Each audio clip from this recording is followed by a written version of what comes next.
Yeah, no, Tori, a lot of the FS.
Welcome, welcome, welcome to another exciting episode of Wind Down with Kev.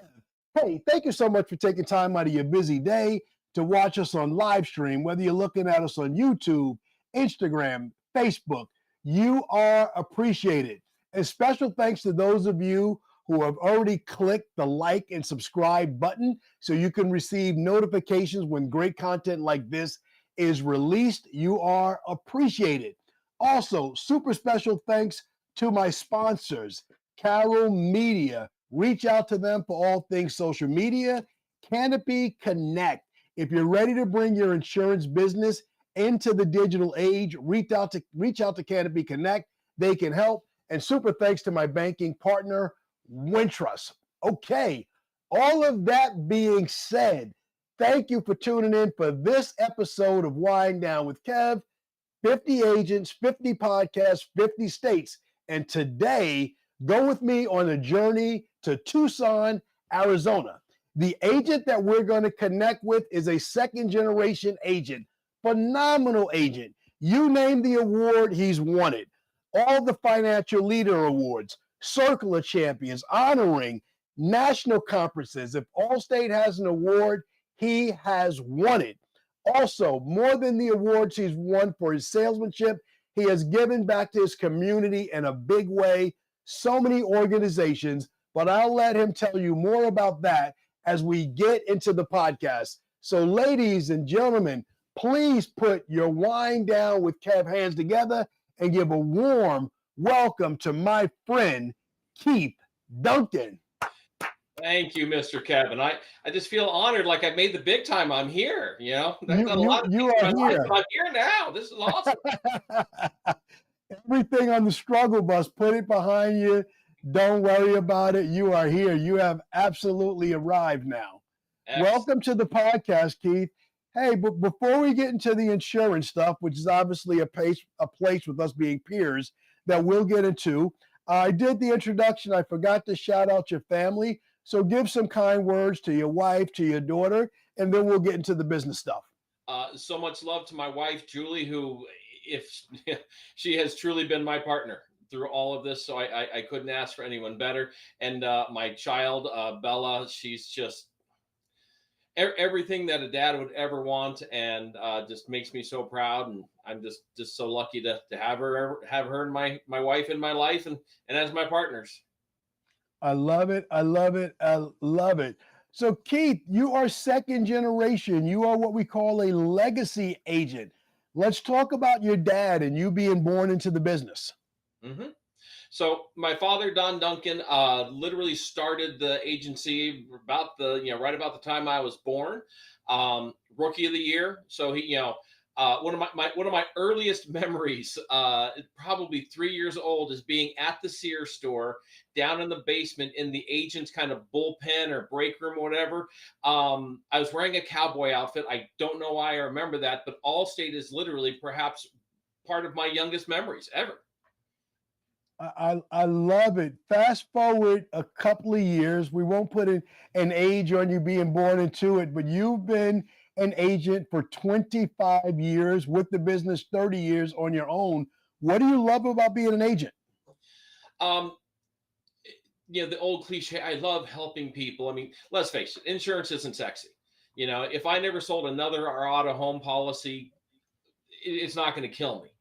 But those days where, someone calls up and says, I need help, and can you protect me, and can you walk me through, and you realize the work that you've done over the last 5, 10 years is helping them at this moment and is making a huge difference. And those are the nights that you go home and you fall asleep and you're saying, I did something. I did Yes. something good today. And Yes. so you're helping your community. And as a business owner, I look at again we were talking earlier, my daughter's in Switzerland right now. I Yes. mean, that's insane that this job has allowed me to provide that for her, and then my teammates and my LSPs and their families and the things we can do for them. It's many times we don't realize the things that we do every day just that are so random to us have such a large impact on those around us. And without being an agent, without having the business and doing what we do, none of that would be possible. So you got to look beyond just the everyday to day stuff and dig in a little bit to the good stuff. I love it. I love it. I love it. So, Keith, Tucson, Arizona. I was in Arizona for the first time in my life last year. You and I got to hang out a little bit. That was a blast. I'm all the way on the other side of the great country of America in New York. Little bit of a different climate. How I prepare my customers for the natural disasters that come with our four seasons. How do you prepare customers for all that comes with Arizona? I don't know. I think it was maybe 110 degrees out there. I pricked my finger. Someone told me, Kevin, you like social media? Take a picture with a cactus, which I did. What they failed to tell me was not to put my hands on a cactus because I absolutely pricked my finger. But talk to me about the insurance aspect and what that 100 plus degree weather all summer does that creates some unique insurance risks that I may not know about. Well, Arizona for most of the insurance companies are what we call is a green state, is a go state, is a growth state, because we don't necessarily have the hurricanes and the earthquakes, not a lot of wildfires. We do in Tucson we do have a tornado every now and then. They're tiny. Last year we had a tornado and it took down one wall on a building, and it made national news because we lost a wall in a tornado. Um, but really, it's hot, hot, hot. It affects the roofs. It affects a lot of the structures.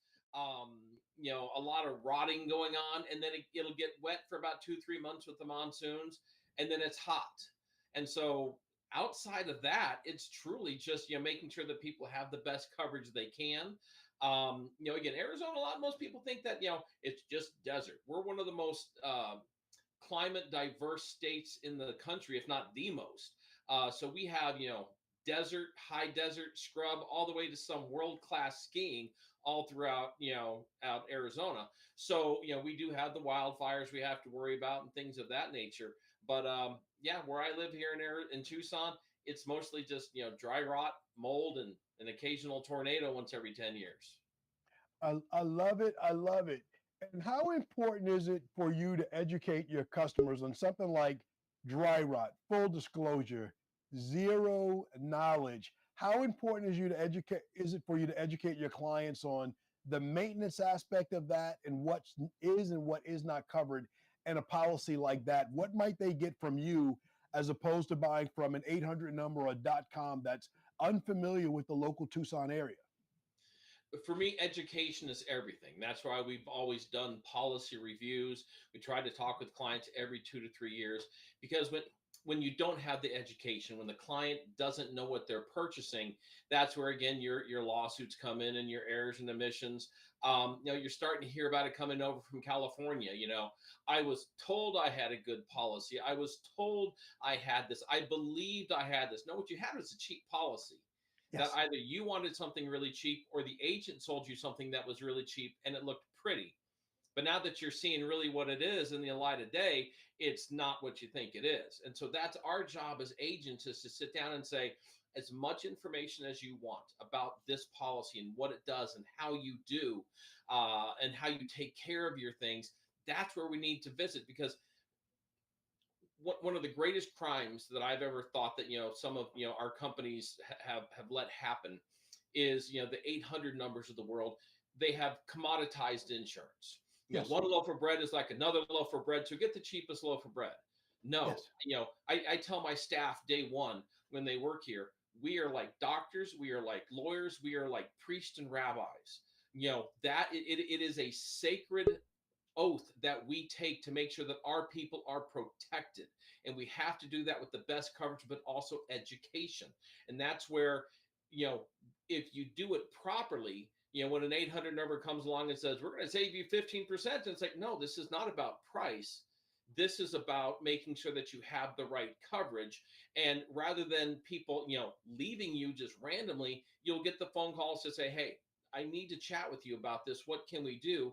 So education is really a hallmark of everything that you have to do to make sure that we're successful as agents. I love it. I love it. I love it. So we mentioned you're a legacy agent, second generation, but you didn't go right from school into the insurance business.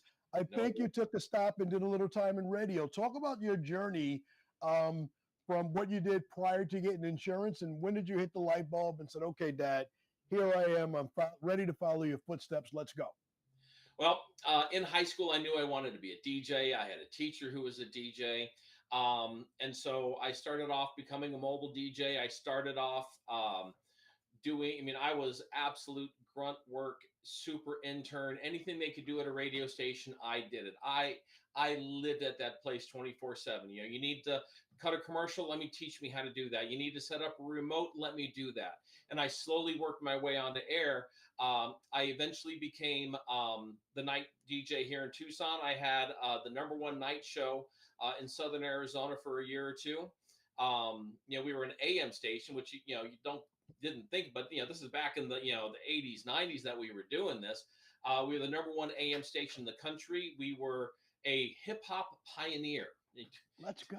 Don't I look like the hip hop king of Southern Arizona?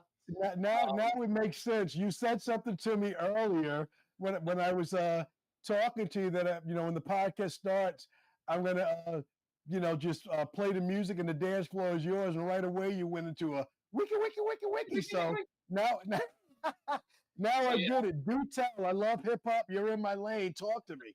Number one hip hop DJ. Keep talking. So I went by Killer Keith. I've spent time with Ice Cube, TLC, Hammer. I've partied with Milli Vanilli. I've performed on stage with the Backstreet Boys when they were nobody. So we broke acts like High C and DJ Quick and Bone Thugs and Harmony. When I say broke, we were the first people playing them ever. So they would come to the station and hang out. Usher and his mother used to call my countdown show because we were one of the only stations playing them, and they wanted to know if they hit number one type of thing. So it was a fun time. It's being a DJ it was a good job for a young man. It taught me a lot of how to communicate with people in this business because you're always talking to people and you're having to think on your feet. But there also was coming a very, very quick time where I realized, when I started in radio, we had maybe 30 jocks. And by the time I left, we had 3 because the technology was coming in that we were all being replaced. Now, out of the hundreds of DJs I've worked with, there's maybe 10 still in the industry. It is a dead medium and it's sad, but it's, everything is satellite and streamed. And so I kind of saw that coming. And so I went to my dad and said, hey, let me come work for you and just check it out. And in the back of my mind, I'm like, well, I'm just doing this till I get my next radio gig. And 30 years later, here I am. Wow, I love that answer. So I got to dig. Killer Keith, was that your DJ name or was that your MC name? Did you do a little rapping back in the day as well? No rapping, just the MC, just the DJing. I emceed a lot of things, but I did not flow, shall we say? I understand. I love the art form. I don't have the gift to be able to stay on beat and tell a meaningful story. But man, the story, the artists you mentioned, DJ Quick, Milli Vanilli. You talked about Bone Thugs and Harmony. When I'm watching reruns of the NWA movie, Should I picture you like being on set when NWA is first coming into Arizona? Is Yeah, that well, your lane, or is that just a couple of years earlier? we were one of the last stations that talked with Easy before he died. Yeah, Wow. he was with us, and about a month and a half later, he died because it came on quick. And so Yeah. we were one of the last people to interview and talk with him. And then we're one of the first people to talk with Ice Cube, after it happened. And so it was Wow. an intense time. Very, very intense time. I'm honored to learn you were a part of it. This is all breaking news on the podcast. I had no idea. I don't know how to go from DJing, but back to the insurance business, but Back I'll to try. insurance. We're going to go back to DJing in a minute. But talk to me about the great state of Arizona. How does someone listening to this podcast that wants to pick up on what you said about loving the business, educating people, helping people, how hard is it to get into the insurance business, to get a license, to get started, and just to get an entry-level job in insurance? What's the process like?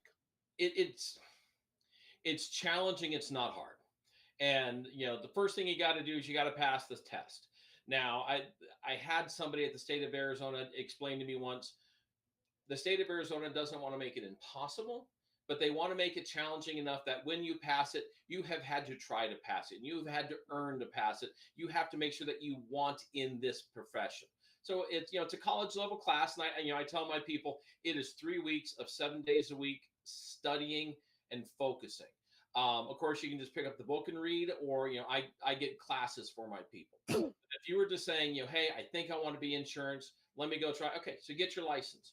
Once you have your license, I cannot tell you the fight that will begin if you walk in, into any insurance agency or put yourself out there and saying, "Hey, I got a license on my own. I want to be in this industry." How many people are going to come and say, "No, I want you.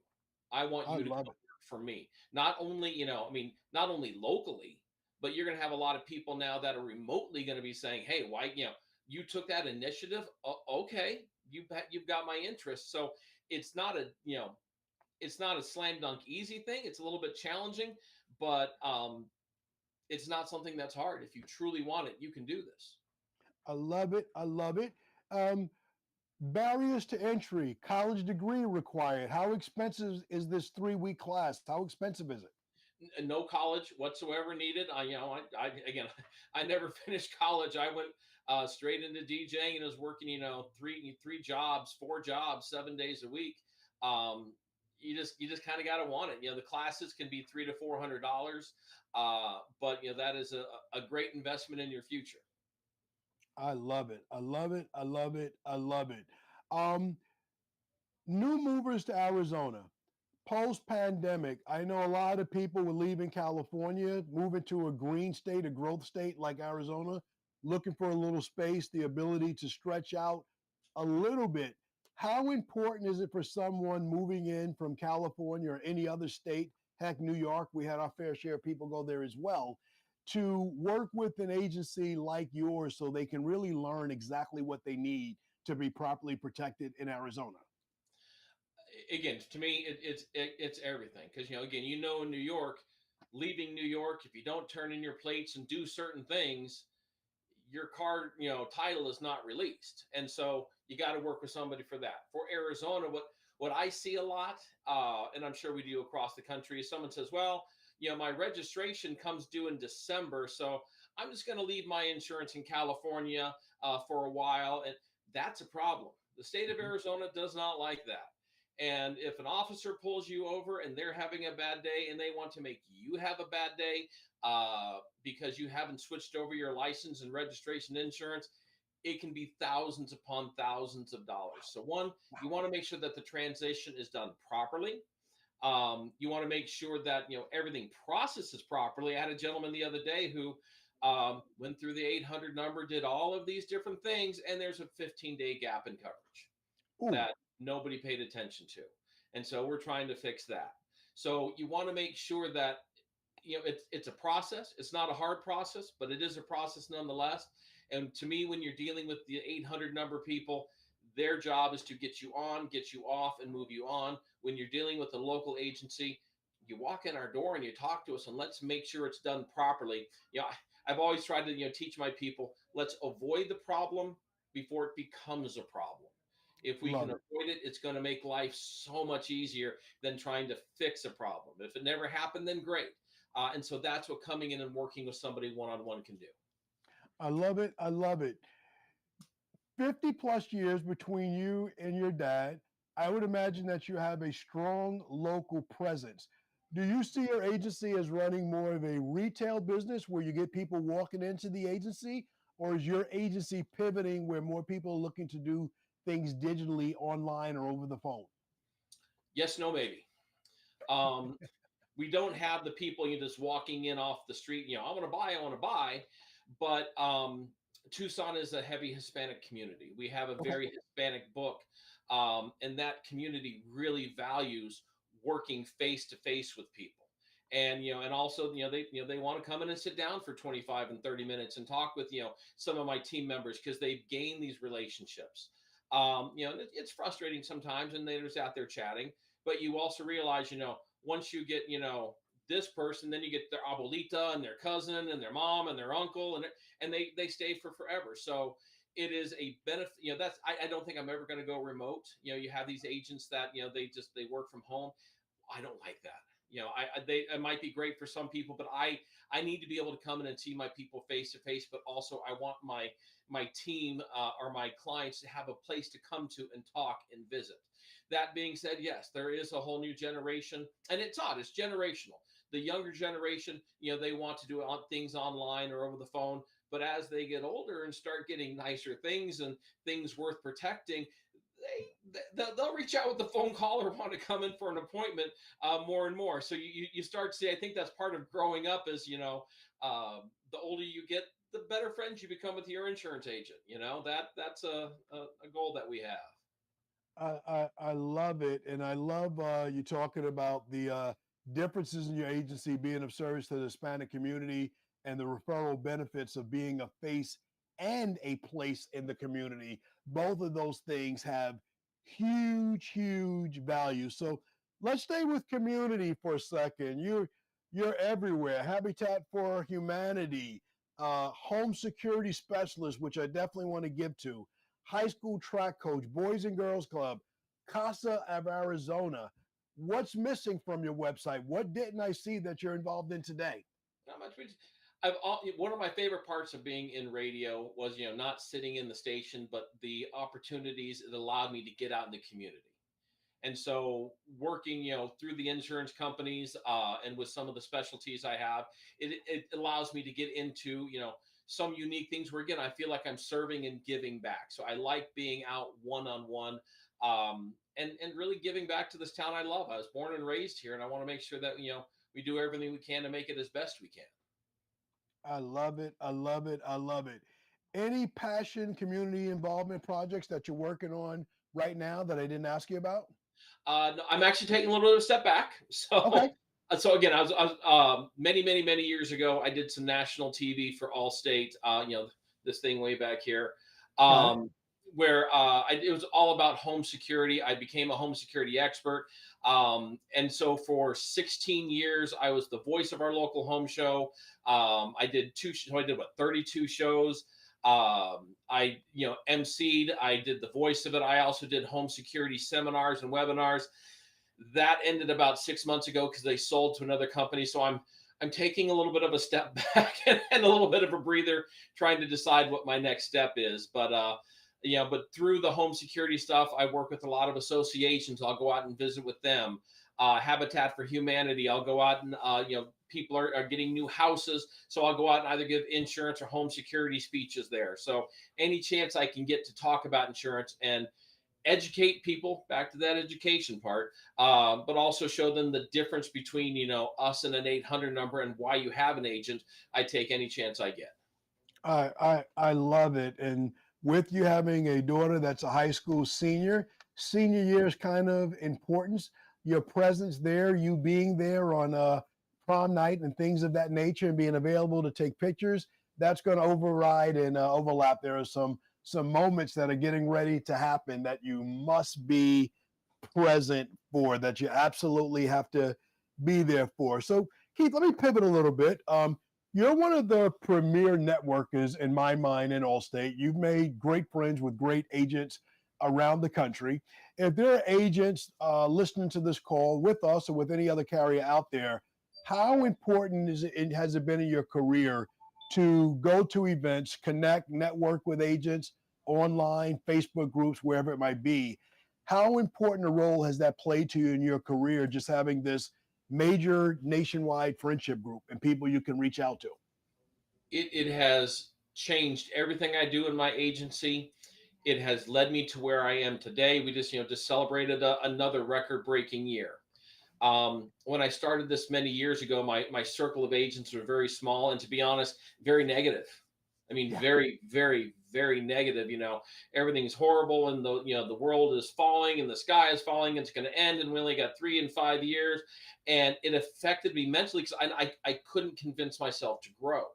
Right. So, if you're a new agent, an old agent, however, wherever you are in your career, reach out to like-minded people who want to grow, who want to succeed, who want to move on. And sometimes, I mean, there are people who are mega agents who we share nothing in common, but I gain off their positivity. But I also look for people who, are maybe 2, 3 steps ahead of where I want to be. 3 years ago, they are where I am now. But then I also try to be that for people who might be coming up. And once you start doing that and you realize, one, you're not alone. Yes. Two, none of our problems are unique. Yes. Three, as negative as you want to be sometimes, it's okay to have those days like, what, this stinks. That, Yeah. what the company did was not fun and those rates were not fun. And it's okay to have a pity party for a day, go home, have a nice drink, just relax.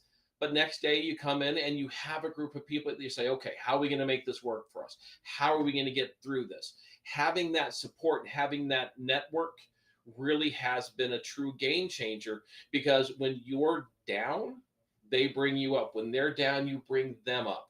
And you need to make sure that you have a good, solid, positive group. Not stick your head in the sand and nothing bad ever happens. It's when the bad things happen, how do we grow from that and make things better? I love it. I love it. I love it. The great philosopher Mike Tyson said, "Every man has a plan until he gets punched in the face.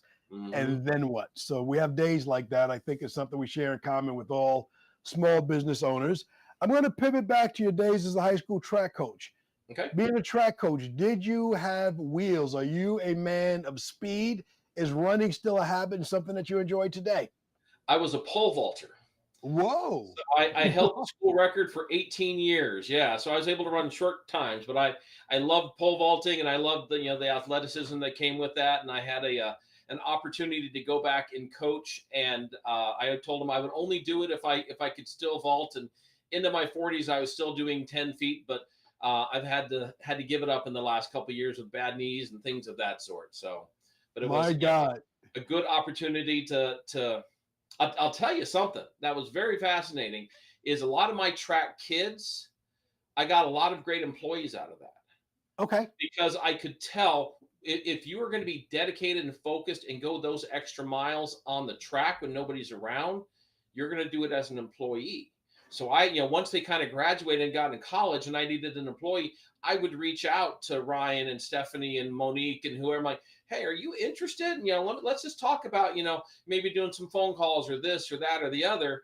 And I've had probably about 10 of my old kids, kids now, they're all grown up, work for me over the years, but I knew which ones were going to be good because of, the dedication they showed on the track. So that was an extra bonus I never even thought about when I was doing it. I tell you what, I am not a runner. I have no business being in a conversation with runners, but I think the discipline of the runner, the miles and times that you put in alone, running without a crowd, without competition, just the discipline to do it. I think it's special.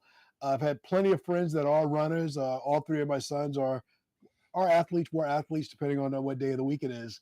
But I've had people tell me about the run is high. I never felt it, so I never got the running bug.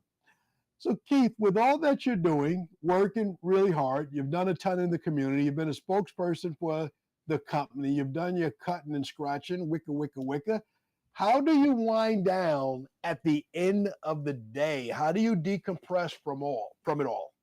Well, right now, my family is everything. So we were talking, my daughter is 17. She's getting ready to graduate and go off to the university. And so that, that above everything else was why I went into this agency, why I took after my father. Because, when I'm, 20, 21, 22 years old, and my father's like, you can make this amount of money. That meant nothing to me. I had no idea what those numbers meant.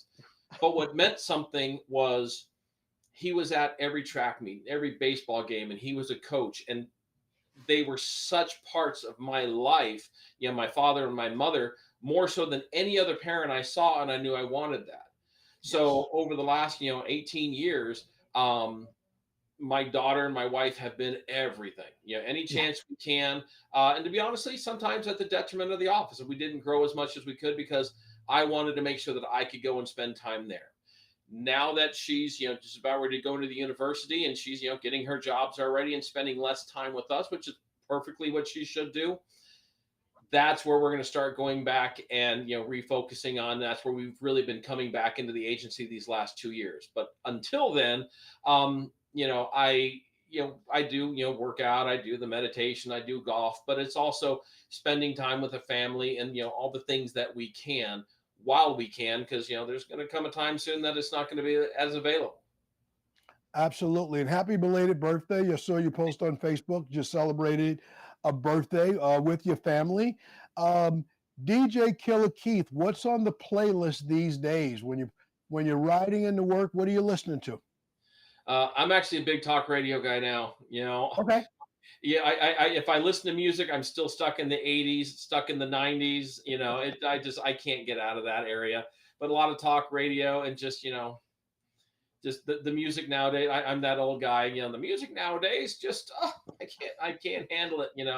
Like give me some classics. Some good stuff. Give me an example. What's classic for you? What's a go-to that's always going to get your attention? If they play this, they've got you locked in. Oh my God. I mean, truly anything 90s. I go 90s country. I go 90s hip hop. I go 90s, emo, 90s grunge rock. I pick, a 90s channel and I just go. And, anything, because again, I played it all. I've worked on all the stations. DJ'd all the parties. I know all the music. It's just anything and everything 90s.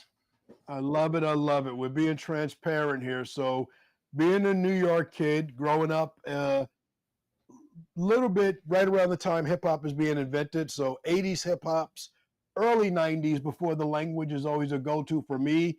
But when I went to college, before we had streaming, you could only get local radio. So I can still remember the hook from the radio station, CQ 102, the only radio station you'll ever need. That was heavy soft rock, light rock. So anything Aerosmith, REO Speedwagon, I'm pretty good in that era. When those songs come on, it puts me right back in school. So But you had some I'm, great I'm 90s East Coast rap, Grandmaster Flash and, all the above, Run DMC and, you got some classics out there, it's all good stuff, all good, clean, the way that I like it. Keith, this is we're circling the airport, we're landing the plane. Last couple of questions. Anything you're working on outside of the agency that you want to share, that you want to talk about, that might be a passion project for you, work, family, outside of Not work, right now. anything at all you Everything want to right share? now is just family and, truly, I'm after this, I got more interviews. So I'm back to growing my agency and just focusing on the things we were talking earlier. I need to, kind of pull my head out from the rock, and all right, let's start training myself more on AI. Let's start training myself more on the social media stuff. All the things that I know is coming and just need to be done. Now I'm starting to get a little more time to be able to focus on those things. So a lot of hills to climb, but one step at a time, and we'll get there. That's the fun stuff. That's the fun stuff. Anything that you wanted to share that I didn't ask you about? No, I just truly appreciate that you're out here doing this. With all the the groups that we're a part of and the people that are out there, I look back and wonder what my career would have been like, 25, 30 years ago had that been around. We lost a lot of agents over the years just simply because of straight negativity. So, thank you and your compatriots for, not only putting out conversation, but positivity and, truly hope and stuff. It really, it, we don't know what's coming down in our industry or any industry, but it's nice to again know we're not alone. And shows like this really make a difference. Thank you, Keith. You have been absolutely a phenomenal guest. Phenomenal guest. Keith Duncan, Tucson, Arizona. If you're in the Tucson, Arizona area looking for an agent, he is my go-to guy. So, ladies and gentlemen, thank you so much for tuning into our podcast today. If you like the content that we created today with DJ Wicca Killer Keith, and I know that you do, hit that subscribe and notifications button below so you can be notified when this is uploaded to YouTube or podcast platforms anywhere and everywhere. And thank you to those of you that have subscribed already. Big thank you to my sponsors, Carol Media. All things, if you're coming into the digital space and you want a little help, that's the vendor that got me to over 2 million views the last couple of years. And Canopy Connect. If you're looking to really digitize your processes, do business a little bit different, better educate, better help your customers, please consider checking out Canopy Connect. And big thank you to Wintrust, my financial partner. Until the next time, thank you